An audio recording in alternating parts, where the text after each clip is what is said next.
여러분 안녕하세요. 5월 20일 여의도 펀드매니저TV 금주시장 전망 및 투자 전략 시작해 보도록 하겠습니다. 어제는 이제 금요일 시장을 한번 분석해 드렸는데 오늘은 금주시장이 어떻게 될 것인가. 월요일날 분석과 함께 동일하게 큰 주제는 비슷합니다. 다우가 4만 달러를 돌파했다. 그러면 다우는 왜 4만 달러를 돌파했을까? 이 부분이 굉장히 중요한 함의가 있죠.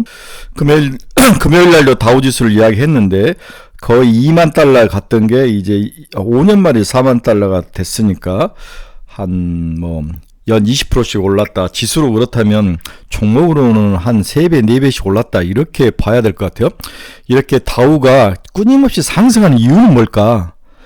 그 이유에 대해서 한번 생각을 하고 넘어갈 필요가 있다. 이렇게 이제 금요일날 이야기하는 첫째는 실적이 숫자로 확인이 가능한 종목들이 대부분이다. 다시 한번 실적이 숫자로 확인이 가능한 그러한 종목들이다.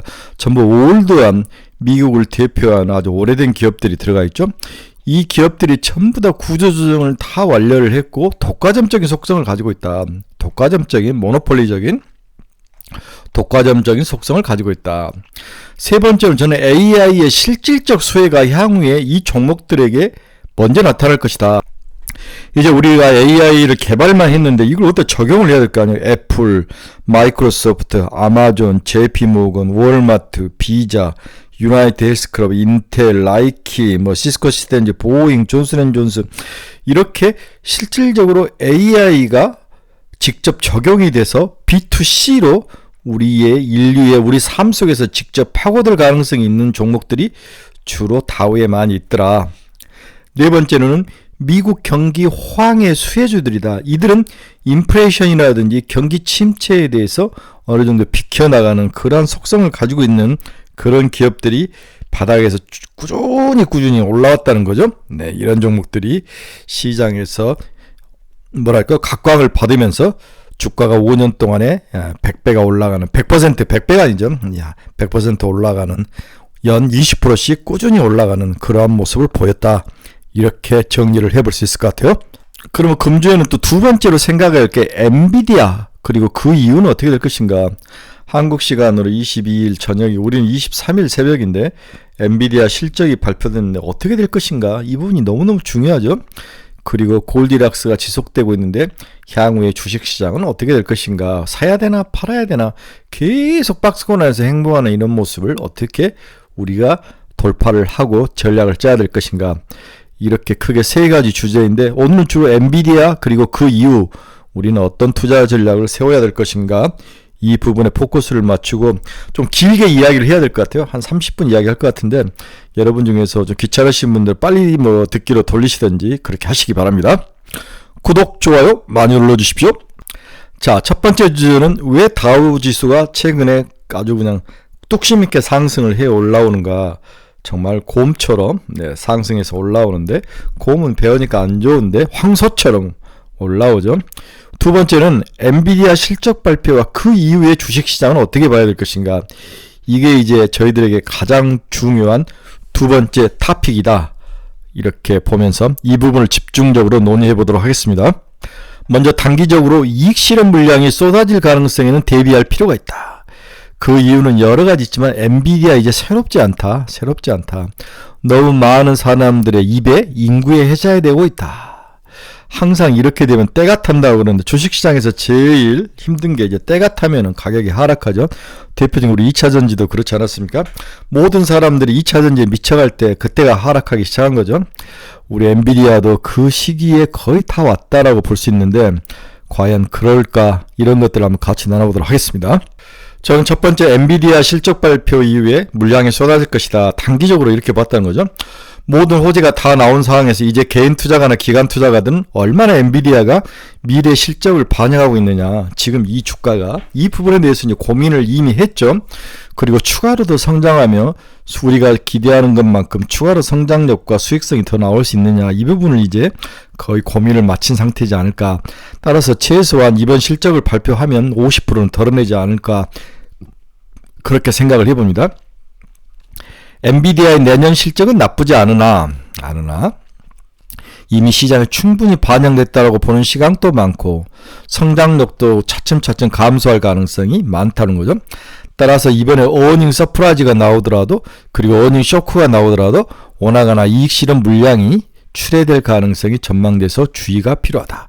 이게 이제 단기적으로 제가 엔비디아를 보는 저의 기본적 생각이죠. 자, 2025년, 얘들은 이제 2025년 회계연도가 2024년인데 영업 순이익이 100만 1000만억 605억 달러 그리고 내년엔 721억 달러 작년에 323억 달러에서 거의 2배, 1배, 100%가 올랐는데 이제는 그렇지 않는 거죠. 6, 3, 18, 6, 22, 약 20에서 25%로 이제 성장력과 순이익이 좀 주는 모습이 확실히 나타나고 있습니다. 이러한 것들이 가속도가 붙지 않는다면 엔비디아는 어느 순간에 쓰러질 가능성이 있는데 이게 1000달러가 굉장히 중요하다. 1000달러 도달하면 반드시 물량이 나올 것이다. 그리고 최소한 기관이고 개인이고 가지고 있는 물량의 50%는 털어낼 가능성이 높아 보인다라고 봐야 될 것 같아요. 그리고 퍼나 PBR도 이제 자기 원래의 모습 30배로 이제 적정한 가격으로 내려와서 자리를 찾아가는 모습, 균형을 찾아가는 모습이 나타나고 있습니다. 그만큼 이제 새롭거나 서프라이즈하지 않다는 거죠. 그 다음에 이제 최근에 이제 마이크로소프트가 AMD를 선택을 했다. HBM이 너무 물량이라든지 이런 것들이 딜레이가 많이 걸리고 리드 타임이 길어지니까 물론 마이크로소프트가 엔비디아에서도 계속 사지만 추가로 사는 거에 대해서는 AMD와 함께 하겠다. 이렇게 하면서 지난 금요일날 엔비디아 가격이 빠지고 AMD가 올라갔는데 향후에 많은 빅테크들이 이렇게 투자할 생각이 많을 것 같아요. 우리가 생각하는 것보다도 엔비디아를 비껴서 AMD나 이런 쪽으로 물량을 줄 가능성, 이게 이제 거의 다 구조적 문제인 거죠. 뭐 추가로 막 늘릴 수 없는 그런 상황이기 때문에 이러한 것들이 시장에 반영된다면 엔비디아의 Q에 대해서 문제가 반드시 시장에서 한번 짚고 넘어갈 가능성, 따라서 물량이 쏟아질 가능성에 대비를 해야 된다는 게 제 생각입니다. 그런데 그러나죠. 근데 제가 이제 주말에 아무리 연구를 많이 해도 엔비디아 가치가 여기까지는 아닐 것 같다. 아직 끝이 아니다. 나는 이 부분에 대해서 베팅을 추가로 해야 되는 거 아닌가. 기본적으로 1000달러가 올라간 이후에 그 다음에 조정을 해서 다시 800달러가 올라오면 다시 한번 턴에서 올라올 그 가능성, 여기까지는 모든 것들이 선반영이 됐기 때문에 이제 이익 실현이 나오는데 그 다음에서 이렇게 굴려서 다시 올라갈 그 매력 포인트, 매력 포인트, 이 매력 포인트는 뭘까? 이 부분에 대해서 고민을 하게 해야 된다는 거죠. 여전히 당분간 엔비디아 제국은 지속될 가능성이 높아 보인다. 엔비디아 시대는 계속될 전망이다. 엔비디아의 AI 시장 지배력은 더욱 강화될 것이라고 개인적으로 판단을 하고 있습니다. 첫 번째는 신제품 출시 주기 단축은 오히려 기회다. 출시를 앞당기며 제품 기술의 격차를 지속하고 있다.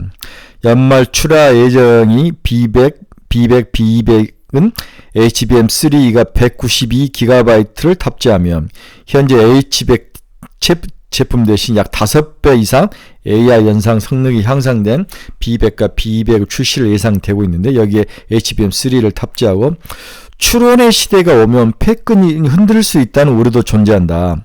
그러나 엔비디아는 추론 시장이 온다면 보다 적합한 제품들을 출시해 나갈 것으로 보고 있습니다. 이미 작년 동사의 데이터 센터 부분에서 매출액의 40%가 추론수에서 기인을 하고 있다. 이렇게 이야기를 하는 거죠. 무슨 이야기냐? 우리가 AI 시장을 크게 트레이닝, 훈련과 추론 이 두 가지를 있는데 현재까지 엔비디아가 훈련시키는 것을 다 시장을 장악을 했죠. 그래서 이 추론 시장과 훈련 시장이 좀 미분화돼서 늦게 투자하는 사람들이 이 추론 시장, 주로 자기 자신의 on 디바이스로 on AI로 해서 이 부분을 공략을 하려고 했는데 이것을 공략하려고 보니까 추론 시장과 연계돼서 엔비디아의 제품이 지속적으로 일관되게 필요하더라는 거죠. 따라서 추론 시장에서 엔비디아가 고전할 거로 예상을 했는데 이 또한 엔비디아가 벌써 자기 매출액의 40%가 이 추론 시장에서 나왔다. LNM이라든지 향후에 더 NPU의 시대라고 그러죠. 여기는 NPU 시장인데 이 NPU 시장에도 역시 엔비디아가 훨씬 잘하고 크고 유일하게 이어나가고 있다. 그래서 자기 자체의 AI 플랫폼을 가지거나 AI 반도체를 가진 사람들은 전부 다 엔비디아와 협업할 수밖에 없는 그런 구조. 그런 구조가 엔비디아가 의무적으로 장착이 되는 시장. 따라서 시장은 향후 이 추론 시장이 아직 반영이 거의 안 되고 있는데 거의 30%밖에 초반 3분의 1밖에 반영이 안 됐는데 향후에 추론 시장이 훨씬 더 시장이 많이 되면서 엔비디아를 다시 끌고 올라갈 충분한 상황. 그래서 1,500억 달러까지는 1,500달러까지는 봐야 되는 게 아닌가 개인적으로 그런 생각을 해보는 거죠. 두 번째는 엔비디아의 소프트웨어 혜자가 강화 중이다. 올해 GPU 기반 컨퍼런스에서는 고객들이 바로 활용할 수 있는 소프트웨어 엔비디아 인퍼런스 마이크로 서비스를 제공하거나 아예 이를 대신에 개발해주는 AI 파운드리 서비스가 강조되고 있다. 기존 고객들은 신규 소프트웨어를 이용하기 위해 종속 효과가 강화될 수밖에 없으며 신규 잠재 고객도 선점할 가능성이 매우 높아 보인다. 소프트웨어를 통해 하드웨어 판매력을 유지해온 동사의 경제력, AMD나 다른 회사는 내재화 형태로 나가는데 이러한 리스크를 불식시킬 요인으로 동사의 소프트웨어도 강화가 되고 있다. 이 부분도 다른 기업들에 비해서 훨씬 강하다는 거죠. 예를 들어서 빅테크 정도는 자기 자신만의 내재화 반도체를 만들어서 사용할 수 있지만 그 빅테크 기업이 아닌 기업들은 굳이 많은 돈을 들여서 자기 자신만의 반도체를 만들 필요는 없다. 엔비디아의 하드웨어와 엔비디아의 소프트웨어를 가지고 살짝만 이용하면 훨씬 빠른 시간 내에 적은 비용으로 남들과 다른 경쟁력을 확보할 수 있다는 생각이 시장에 강력히 들어오면서 학습, 러닝 시간에서 이제 추론의 시장도 모두 엔비디아가 장할 가능성이 높아 보인다고 볼 수 있습니다. 자, 앞에서 우리가 학습의 시대와 추론의 시대가 두 가지로 AI가 구성되는데 학습 러닝의 시대에는 당연히 엔비디아가 먹었고 이 추론, expectation 추론을 뭐라 그러는데 NPU 시대에서는 자기 자체 고유의 어떤 반도체를 가지고 경쟁을 하는 기업들은 소수에 그치더라. 마이크로소프트나 구글이나 아마존이나 메타 정도이지 나머지들은 전부 엔비디아가 만든 커스터마이즈된 반도체에 다 녹아들 것이다. 따라서 세 번째 엔비디아의 특징은 커스텀 반도체 사업 진출 가능성이 높아 보인다. 커스텀 반도체 사업 진출 가능성이 계속 보도되고 있는데 이는 중장기적으로 고객사의 내재화 리스크 해지를 가능케 한 전략이다. 고객사들의 내재화 움직임이 예전부터 진행 중이며 사실상 AI 시대에서는 정해진 수순이기 때문이다. 관련 기대감으로 알파칩과 같은 디자인 하우스는 작년 엔비디아 이상의 주가 수익률을 기록했을 정도이다. 엔비디아 중장기적으로 시장 지배를 유지하기 위해서는 필수적으로 이 커스텀 반도체를 만들어줘야 되고 또 실질적으로 이걸 가장 잘 만든 회사라고 볼 수 있습니다. 그래서 2023년은 GPU 시장만 먹었는데 그리고 커스텀 반도체 서비스는 브로드컴이나 마벨이나 알칩이나 GUC가 했는데 이제는 이 시장도 엔비디아가 공략을 해서 먹어버리는 그런 시대가 2024년에 올 것이다. 이게 엔비디아의 추가 가격 상승의 동력 중에 하나라는 거죠. 네 번째는 이익의 가식성이 더욱 커지고 밸류에이션도 어느 정도 낮아지면서 차기의 좀 고평가에 대한 영역에서 벗어날 수 있다. 이러한 이야기는 여러분들이 다 아는 이야기죠. 네. 그래서 12개월 포워드 P가 평균 40배보다 내려와 올 확률 지금 내려와 있는데 그래서 아직도 어떻게 보면 저평가의 영역이라고 볼 수도 있다고 보는 분도 있을 것 같아요. 따라서 추가 상승은 EPS만 높아지면 수익이 다시 증가하면 올라갈 수 있다. SOX, S&P 500 대비 밸류에이션 프리미엄이 그렇게까지 많지는 않다. 이렇게 봐야 될 것 같습니다. 그래서 S&P 500이 속한 기업들의 P가 빨간 게 P죠. 이쪽과 그 다음에 엔비디아가 P가 거의 퍼가 붙어있기 때문에 밸류에이션 측면에서도 엔비디아에 대해서 고평가라고 말하기는 좀 어려움이 있다. 이렇게 봐야 될 것 같습니다. 자, 다시 한번 정리를 해볼까요? 단기적으로는 엔비디아의 실적이 발표되면 이익 실현 물량이 나올 것이다. 그 부분은 어느 누구도 부정하지 못할 것이다. 단기적으로 흔들림이 있지만 그러나 아직 끝이 아니다.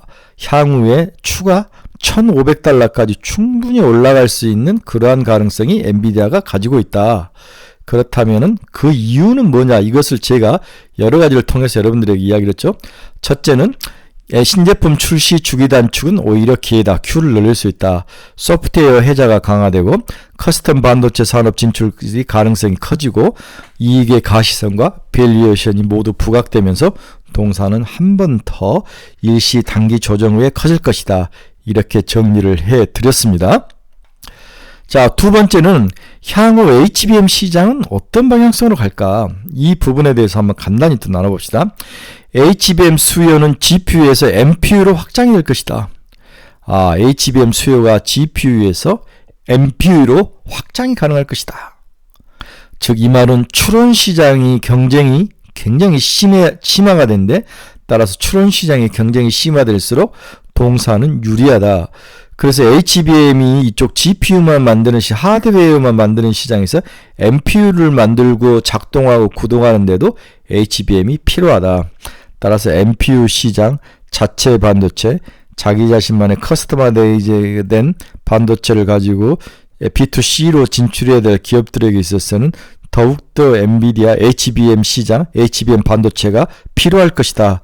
이렇게 정리를 해볼 수 있을 것 같아요.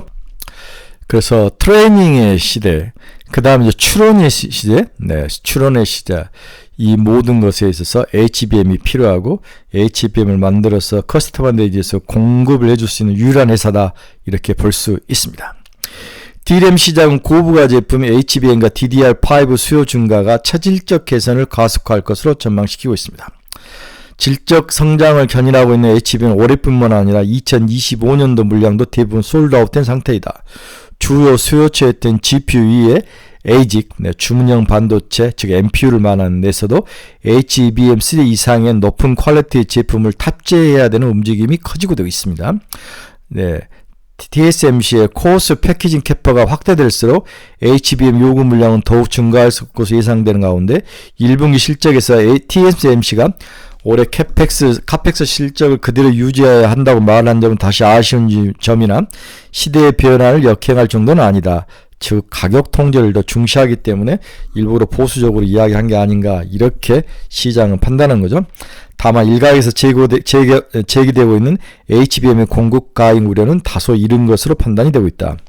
엔비디아의 리드타임 축소로 수요 감소 가능성이 부과되고 있으나 빅테크 AI 카펙스가 확대 기조를 유지하는 가운데 차세대 제품으로 전환 H200이라는 B100, B200 연말 블랙의 출시를 앞두고 선대기 수요가 높기 때문에 이것들을 과소평가할 수는 없다. 충분히 수요가 공급을 못 따라가고 있다. 공급이 수요를 못 따라가고 있다. 수요가 공급을 이기고 있다. 이렇게 봐야 될 것 같아요. 지속될 것 같다. 그래서 올 하반기로 갈수록 추론 시장 수요를 타기로 한 NPU의 필요가 증가할 것인데, 여기에 HBM 탑재가 증가할 거라는 것은 우리가 구조적으로 그렇고 말하지 않아도 뻔하다. 이렇게 정리를 해볼 수 있습니다. 따라서 향후의 HBM 시장은 우리가 생각하는 만큼 어둡지 않다. 추론 시장이라는, 즉 러닝 시장, 공부하고 학습하는 시장만큼의 큰 시장이 대기하고 있고, 그 시장의 성장성이 아직까지 HBM과 엔비디아에게 반영되기가 거의 반영이 안 된 상태, 한 30% 정도만 반영이 됐다. 이렇게 전망을 해야 될 것 같아요. 따라서 $1,500는 다운은 당상일 가능성이 높아 보입니다. 쫄지 말자, 지속 보유하자, 이렇게 정리를 해드릴 수 있습니다. 자, 우리가 세 번째로 또 한 단계 더 나가야 될 것은, 먼저 HBM 시장이 추론 시장이 확산이 되면은 NPU를 탑재하게 되는데, 그 NPU를 구동시키고 그 NPU가 빠르게 추론을 가능하려면 HBM3E나 HBM4 같은 새로운 더 어드밴스된 HBM이 필요하다. 이게 이제 HBM 시장이 향후에 더욱더 성장할 것이고, 이와 관계된 엔비디아가 죽지 않고 성장할 것이다. 이 이야기를 했는데, 이것과 함께 HBM 시장이 향후에 더욱 성장한다면 다른 반도체 시장도 여기와 발맞춰서 성장이 나타나고 성장이 유도되고 있다. 이 부분도 우리가 간과해서는 안 된다. 이 부분을 한번 짚어보도록 하겠습니다. 첫 번째로 레거시 DRAM 반도체 시장에서 가격 상승이 지속될 가능성. HBM 전함 투자 속도에 가속하는 DDR5 물량 및 레거시 제품의 공급 제약을 가하는 거죠. 공급 제약으로 부작용을 일으킨다. 통상 상위 노드의 전환에서 약 15에서 20%의 캐파 손실이 발생한 것으로 추정되며, 제품 재고가 축소될수록 기존 시스템의 유지 보수를 위해 선제적 재고 확보에 나설 가능성이 높아 보인다. 그렇습니다. 뭐 다 아시겠지만은 HBM이 장사가 잘 되고 가격이 높기 때문에 DRAM을 만드는 회사들이 HBM으로 더욱더 투자를 한다면 기존의 레거시 반도체와 DDR5 반도체와 같은 다른 시장이 또 하나 새로운 시장이 또 큰 시장이 있는데 이 시장에서 물량 공급이 줄고 가격이 올라갈 수밖에 없는 구조적 그러한 선순환도 있다. 선단 노드뿐만 아니라 레거시 DRAM 가격 상승세가 동반될 것은 명약관화이다. 이 부분은 우리가 부정할 수 없죠. 두 번째는 DDR5 도입이 가속화될 전망이다. DDR5 전환이 올해 들어서 굉장히 크게 속도를 내면서 가속화될 가능성이 높아 보입니다. 그 대기 수요가 지금 증가 중이죠. 차세대 프로세서 출시가 수요를 자극할 것이다.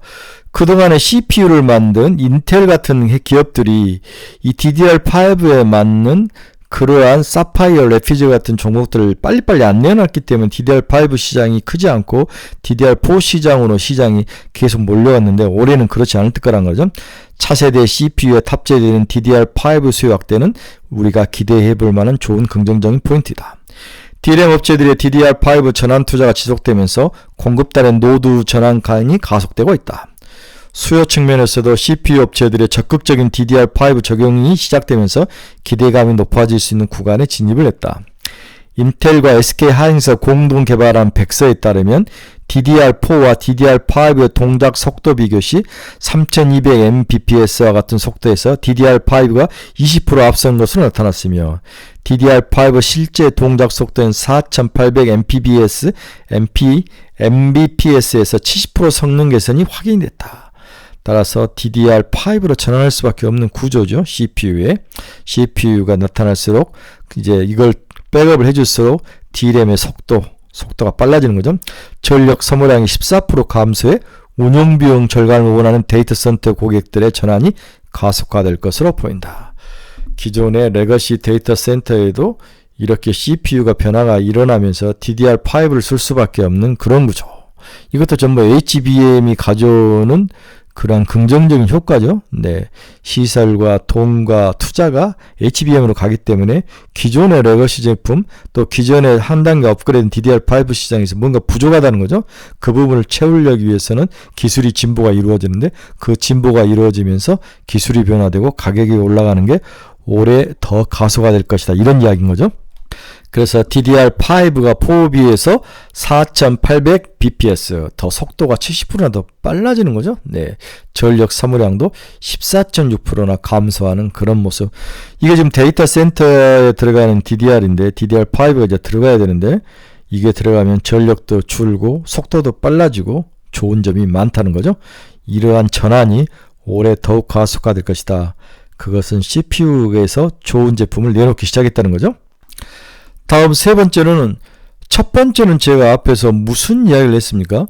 일단은 레거시 DRAM 가격이 올라갈 것이다. 두 번째는 DDR5 도입이 올해 가속화될 것이다.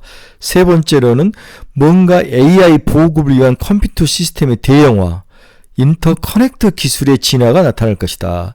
즉 데이터 센터들 간에 뭔가 기존에 보다 훨씬 더 업그레이드돼서 속도를 빨리 해주고 빈 공간을 찾아 쓰게 하고 전력 효율을 높여주고 전력 소비를 줄여주는 그러한 인터커넥티드 기술 CXL 같은 거죠.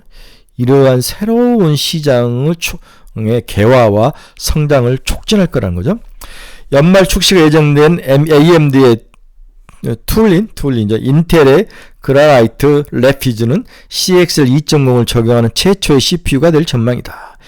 이제 이러한 CXL을 지원해주는 CPU에도 새롭게 개발돼서 보급이 된다는 거죠. 네, CXL은 컴퓨터 익스프레스 링크, 컴퓨터를 빠르게 서로 연결해주는, 즉 데이터 센터 안에서 다양한 DRAM 안에 있는 비어있는 공간들을 빨리빨리 연결해서 그 공간을 효율적으로 사용하고 그 공간을 효율적으로 사용하면서 전력 소모를 줄이는 그러한 어떤 인터커넥트 기술 CXL이 시장에 빠르게 돌아올 건데 그것을 지원해줄 CPU가 시장에서 만들어주고 있다는 거죠. AMD의 툴링과 인텔의 그라나이트 레피즈 이 두 개가 만들어주고 있다는 사실을 기억하시기 바랍니다. 그래서 컴퓨터 익스프레스 링크가 이제 2.0 버전이 이제 곧 나타날 건데, 이제 2030 버전도 이제 시장에서 나왔는데, 이게 실질적으로 크게 유용하고 쓸 것은 2024년이라는 거죠. CXL 3.0 가속기, 데이터 폭 확장, 대규모 풀링. 그래서 비어있는 공간, 데이터 공간을 D램 공간을 효율적으로 사용하는 기술, 이러한 기술이 더욱 촉진될 것이다. 그게 뭐다? HBM이 더욱 수요가 증가하면서 나타나는 긍정적인 효과라는 거죠. CXL 시장은 2023년 1,400만 달러에서 26년은 21억 달러로 급성할 전망이다. 시장이 굉장히 커지는 거죠. 이거 삼성이 잘한다고 자랑을 했습니다. 그러나 시장은 그렇게 큰 시장은 아니, 21억 달러면. 자, 인텔과 AMD가 CXL에 관련된 뭘 만들어주는 거? CPU를 만들어줘야 된다고 그죠? 이 CPU를 만들어주는 것들을 최근에 발표가 됐는데, 여기 한번 보십시오. 제논에서 6세대 그라나이트 레피지를 지원해주고 있다. AMD는 FPC 툴링을 지원해주고 있다. 다음 세대도 벌써 다 준비를 하고 있는 다이아몬드 레피지, 그라나이트 레피지, 빈치 이런 식으로 다 더 업그레이드된 그러한 CPU를 만들어서 지원을 해준다. 그렇다면 CXL 시장이 더욱더 활성화되고 가속화될 가능성은 높아 보이죠. 네 번째로 HBM의 성장이 가져온 또 다른 긍정 효과는 디바이스 단의 탑재량 증가와 신용 모듈 상용화도 가세를 하고 있다. 디바이스 단의 탑재량 증가세도 지속될 전망이다.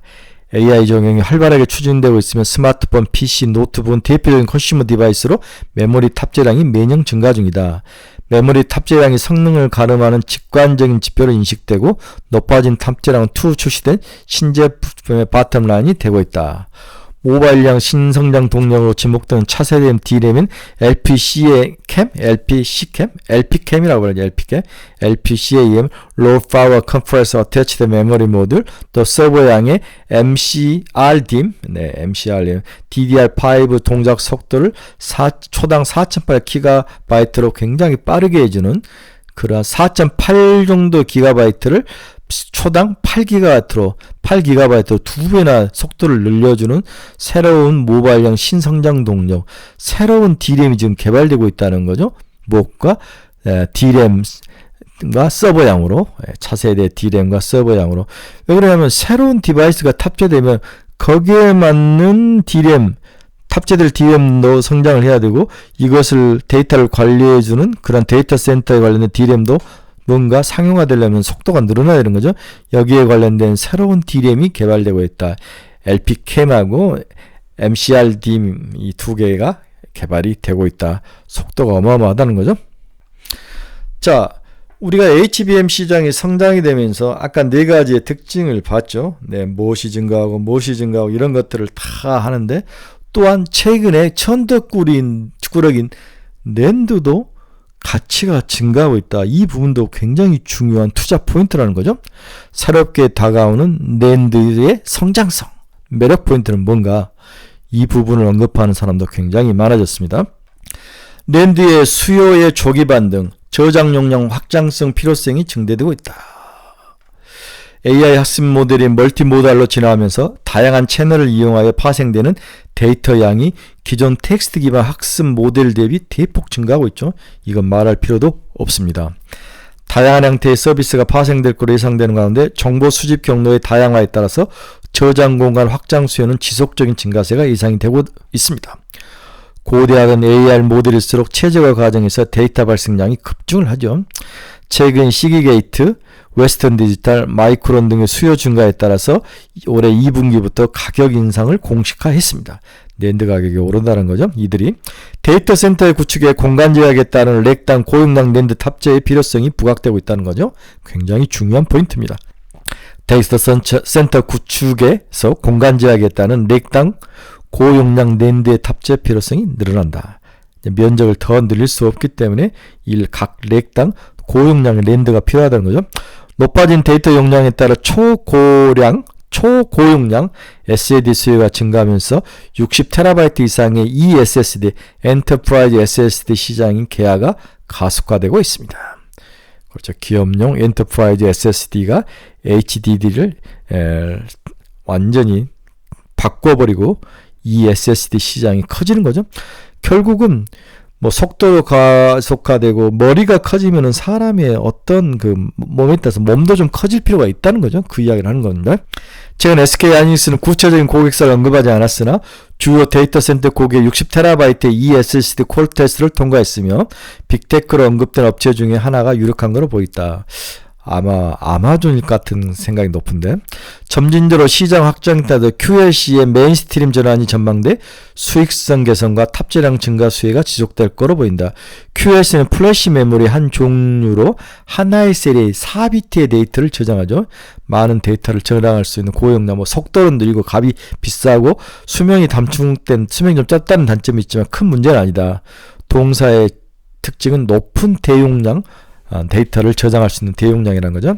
셀마다 2비트 데이터를 저장하는 MLC나 3비트 데이터를 저장하는 TLC와 달리 QLC는 4비트 데이터를 저장하기 때문에 많은 양의 용량을 가질 수 있습니다.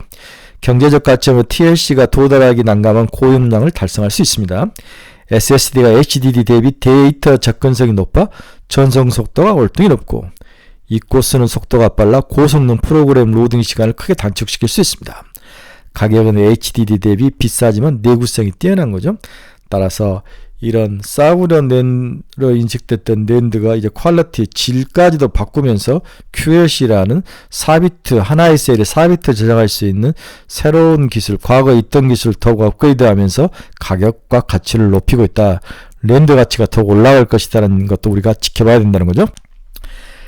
우리가 2024년 2분기 하반기죠. 본격적인 증가세가 예상되는 출원용 AI 서버 수요를 감안시 eSSD의 수혜 강도는 시장 예상을 상회할 것으로 기대되며 낸드 가격 상승세와 장기화를 견인할 것으로 전망이 되고 있습니다. 합습용 AI 서버, 출원용 AI 서버의 요구 스펙은 프로세서와 D램이 좌우하는 컴퓨팅 파워와 스토리지의 읽고 쓰기 능력이 중요도의 차이에 따라서 각각 다른데, 출원 서버에서는 학습 서버 대비 요구된 컴퓨터 파워가 낮은 편이며 스토리지상의 읽기 쓰기 성능 중에서 읽기 성능 요구가 특히 높은 상황입니다. 2024년 eSSD 출하는 전년 대비 26% 증가할 것으로 추정되며 가장 높은 점유율을 차지하고 있는 삼성전자가 45%, 하이닉스가 32%로 낸드 부분에서 실질적인 실적 개선이 가속화될 것으로 예상이 되고 있습니다. 많은 투자를 낸드에서 빼서 HBM으로 가면서 낸드가 고용량이 되고 가격이 올라갈 수밖에 없는 산업과 기술의 구조, 이 구조의 수혜를 받을 거라는 것도 잊지 말아야 되는 거죠. 최근에 이제 낸드 관련된 새로운 기능을 탑재한 신제품이 시장에 나왔는데 SK가 만들었는데, SK 하이닉스는 On-Device A용 낸드 솔루션인 JUFS, 줍스라고 그랬나? JUFS 4.0을 개발했다. 3분기에 양산을 시작할 것이다. 기존 UFS 대비 제품 수명이 40% 향상이 되고 스마트폰 웹 실행 속도가 45%나 향상이 됐다. 누가? 스마트폰 웹 실행 속도가 45%나 향상된 그러한 낸드를 개발했다는 거죠. On-Device AI용 업계 최고 성능의 낸드이다. HBM에서 AI 낸드 시장도 SK 하이닉스가 선도할 것으로 예상이 되고 있다. 이런 신문 기사가 나왔죠. 물론 이게 틀림없이 SK 하이닉스가 낸 것 같은데, SK 하이닉스가 On-Device AI용 모바일 낸드 솔루션 제품인 JUFS, 존드 UF 4.0을 개발한 상품입니다. 기존에 UFS라는 제품이 있는데 이것을 더욱더 업그레이드신 게 JUFS라는 거죠.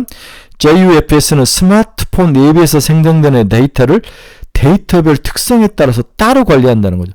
기존에는 웹별로 관리하는 게 아니라 섞어서 관리했는데, 지금은 각 스마트폰 웹에서 생성된 데이터를 데이터별 특성에 따라서 관리를 한다. 이게 핵심이죠. 네. 이렇게 하면은 찾는데도 시간이 빠르고 빠른 시간에 스피드 있게 고객이 원하는 값을 줄 수 있다는 거죠. 데이터 공간 구분 없이 동시에 저장되었던 기존의 유니버셜 플래시 스토리지 UFS 달리 줍스라 그러나 JUFS는 여러 데이터를 용도와 사용 빈도 등 기준에 따라 각각 다른 공간 존에 저장해 스마트폰 OS 작동 속도와 저장 정치 관리 효율성을 높여주는 그러한 제품입니다. SK 하이닉스는 JUFS가 장시간 사용 환경에도 스마트폰 웹 실행 시간을 기존 UFS 대비 45%나 향상시켰다. 이러한 제품, 낸드 시장에 새로운 기술들이 도입되고 있는 사실, 그 사실도 중요하고, 이걸 누가 만들었냐? SK 하이닉스가 만들었다는 거죠. 자, 시장을 다시 한번 정리해 봅시다. 22일 날 엔비디아가 실적을 발표하면 단기적으로는 이익 실현 물량이 쏟아질 것이다. 그러나 장기적으로 추론 시장이라는 새로운 시장이 떡 버티고 있고, 이 추론 시장은 딥러닝, 이 학습 시장보다도 훨씬 많은 큰 시장이 대기하고 있다. 각각의 고유의 빅테크들은 자기만의 반도체를 개발해서 사용하지만 이 반도체를 또한 운영하는 NPU도 우리 엔비디아의 HBM의 도움 없이는 아무것도 할 수 없다. 또한 이것을 자기 자체의 반도체를 운영할 수 없는 기업들도 전부 다 누가 엔비디아가 자체적으로 소프트웨어를 개발해서 공급을 해줄 가능성, 이 시장에 대한 가치가 아직 30%밖에 반영이 안 됐다. 따라서 나머지 70%가 반영이 된다면 소폭 조정 후에 다시 $1,500까지 올라갈 가능성이 100%다. 이렇게 봐야 될 것 같아요. 다음에 두 번째로는 HBM이 시장에서 히트를 치면서 다른 시장도 DM 관련된 다른 시장도 함께 올라간다. 랜드 시장, DDR5 시장, CPU 시장, 이런 시장들도 다음 CXL과 같은 뭔가 데이터 센터 내부에서 속도나 공간들을 더 빠르게 효율적으로 운영할 수 있는 그런 인터페이스 시장도 기술도 발전할 것이다. 이런 이야기들을 우리가 첫 번째 퀘스천, 두 번째 퀘스천을 했습니다. 세 번째 퀘스천은 주식시장이 추가로 상승할 이유가 있는가? 한국의 주식시장이 추가로 상승할 이유가 있는가? 빨리빨리 알아봅시다. 한국 기업들의 실적 증가가 더 진행될 것 같아. 지금 1분기 기업 실적이 마무리가 됐는데 IT, 금융, 산업재를 중심으로 어닝 서프라이즈가 진행되었고 유틸리티와 에너지 시장은 예상치를 하했다. 전체적으로 보면 대기업 실적 개선된 반면에 중소형주는 상대적으로 부진한 흐름을 보였습니다. 1분기 코스피 200 영업이익은 전년 대비 21.5조가 증가했고 제조업이 그중에 실적 개선을 주도했다. 즉 반도체죠. 코스피 제조업 영업이익은 6.65%로 역사적 평균점 6.3%를 넘어섰다. 제조업 영업이익도 좋아지고 Q도 올라가고 프로핏도 올라가고 제조업 영업이익 개선은 매출액 성장에서 비롯된 것이다. 2분기에도 제조업 매출 성장이 추가로 이어질 가능성이 높아 보인다는 거죠. 따라서 온화 기준 수출액 증가세도 동사 향후에 한국 주식시장을 더욱더 가치를 올릴 것이다. 이렇게 보고 있습니다. 두 번째는 S&P 500은 고평가됐지만 반대로 코스피는 저평가 중이다. 우리 펀은 9.9배에 불과하는 것 11배가 역사적으로 평균 정도인데 9.9배이니까 향후에 더 올라갈 가능성은 있다. S&P 500은 21배인데 지금 평균이 18.5배인데 그걸 넘어간 21배니까 S&P 500은 고평가이고 코스피는 저평가이다. 따라서 돈이 밸류에이션만 보면은 한국 코스피로 넘어올 가능성, 좀 저평가된 국가로 넘어올 가능성은 충분하다. 이렇게 보는 면도 있습니다. 세 번째는 중국이 반등하고 있다. 물론 내용을 하면 중국 정부의 경기 부양책 효과가 가시화되는 가운데 추가 경기 부양 속도와 강도가 한층 더 빨라지고 강해지고 있다. 이고환신 정책의 가시화, 1조 위안 특별 국채 발행, 그리고 지방정부의 미분양 주택 구입 매입 가능성을 고려할 때 단기적으로 중국 경기 회복세가 탄력을 받을 가능성이 높아 보인다. 경기 회복 기조는 강화되겠지만 국내 경제에 미치는 낙수 효과는 제한적인다는 게 약점은 있지만 바닥은 지켜줄 것이다. 과거와 다르게 중국이 경제 활성화를 경책을 취하는데 먼저 다 어떤 소비보다는 기술, 퀄리티적인 측면들을 강조하는 거죠. 그러면서 우리나라가 경쟁 관계가 있기 때문에 우리나라에게 도움을 줄 수 있는 부분은 과거와는 좀 다르지만 그렇다고 완전히 우리에게 도움이 없는 건 아니다. 또한 중국을 미국이 계속 때리고 있는데 단기적으로는 우리에게는 어느 정도 수혜가 될 가능성은 있다. 이런 점도 주식시장이 지속적으로 올라갈 가능성에 좋은 요인이 되고 있죠. 반면 하락 요인은 없는가? 우리 주식시장에 하락 요인은 없는가? 여러 요인을 들수록 첫 번째는 삼성전자가 6일 연속 음봉이 출현했습니다. 삼성전자의 미래에 대해서 너희가 HBM에 엔비디아에 꽂혔느냐 안 꽂혔느냐를 숫자로 보여라. 너희가 입 닫고 있는 것은 아무것도 없다는 이야기지 않느냐. 이러한 실망감으로 물량이 계속 쏟아지고 있다는 거죠. 굉장히 위험한 요소 중에 하나입니다. 수급을 봐도 최근에 삼성전자의 매도가 계속적으로 쏟아지는 모습을 여러분들이 볼 수 있으십니다. 다음에 중국의 회복 기조는 강화됐죠. 앞에서도 얘기했지만 국내 경제에 미치는 낙수 효과는 크지 않을 것이다. 그렇죠? 중국 경제가 계속 뭔가 에브리싱 회복 효과를 일으키고 있는데 내용을 뜯어보면은 꼭 우리에게 유리한 면은 아니다. 중국 경기와 금융시장 불안성 여러 것들을 다 봤을 때 첨단 산업 쪽으로 중국이 활성화 정책을 쓰면서 우리와 경쟁 관계에 있기 때문에 이 분야에 대해서는 우리에게 수혜는 별로 없다. 이렇게 봐야 될 것 같아요. 그 다음에 다음 주는 지속적으로 오럴 리스크에 좀 나타날 것이다. 파월 회장 연선, 마이클 바 연준 부의장, 리카르도 총재, 바긴 리치몬드 연은 총재, 보스틱, 애틀란트 이런 총재들의 발언이 전부 다 현재 금리를 내리는 것은 시기상조라고 항마들이 이야기할 가능성이 높아 보인다. 이는 오럴 리스크도 우리에게는 불리한 거죠. 다음 주 주요 일정 물가 20일 날 엔비디아 실적, FOMC 의사록 공개, 엔비디아 실적, 다음 23일 날 아스코가 초록이 공개되는 이러한 세 개의 어떤 큰 행사를 납부에 있다고 볼 수 있습니다. 네, 오늘의 핵심은 HBM, 엔비디아, HBM이 가져온 파급력, 엔비디아의 미래, 이번 주에 주식이 올라갈 요인, 하락할 요인 이런 식으로 정리를 해봤는데 일단은 엔비디아 실적 발표가 중요하다. 단기적으로는 물량이 쏟아질 가능성이 있지만 장기적으로는 이걸 다 먹고 다시 $1,500까지 갈 것이다. 그렇다면 방법 하나죠. 참고 견디는 것이 가장 좋은 방법 중 하나일 거다. 이렇게 단순하게 심플하게 내고 여전히 우리 HBM 관련된 종목들을 바닥에 있는 종목들을 좀 사야 되는 게 아닌가. 그런 HPSP, EO 테크닉스 이런 종목들 그런 종목들로 좀 빠져있는 종목들, 이런 종목들을 좀 사야 되는 게 아닌가 그런 생각. 한미반도체는 추가 또 상승할 가능성도 있어 보이고 이러한 종목들 위주로 좀 포트폴리오를 다시 재편하는 방법도 하나의 방법이다. 이렇게 정리를 해드리고 싶네요. 다음에 이번 주에 추천 종목 한 10종목을 제가 저희 카페에 올려놨습니다. 제가 운영하는 카페에 올렸으니까 카페에 들어와서 보시기 바랍니다. 카페에 들어오려면 이 주소를 치고 들어오시면 됩니다. 여러분 중에서 투자의 방향성을 잃어버리신 분들, 종목에 대한 상담이 필요하신 분들, 관심 종목이 필요하신 분들 저희 카페 주소를 치고 들어오시고 유료입니다. 깊게 생각하시고 천천히 결정하시기 바랍니다. 네, 주말 저녁입니다. 오후입니다. 다들 이제 내일 출근해야 되는 불안감이 있는데 22일에 엔비디아 실적 발표가 가장 중요한 건데 어떻게 될 것이니 고민이 많은데 제가 너절너절 41분을 이야기했는데 여러분들이 빠르게 좀 들으면서 도움이 되시길 바랍니다. 여러분 감사합니다. 카페에 들어가서 자세히 보시기 바랍니다. 내일 뵙겠습니다.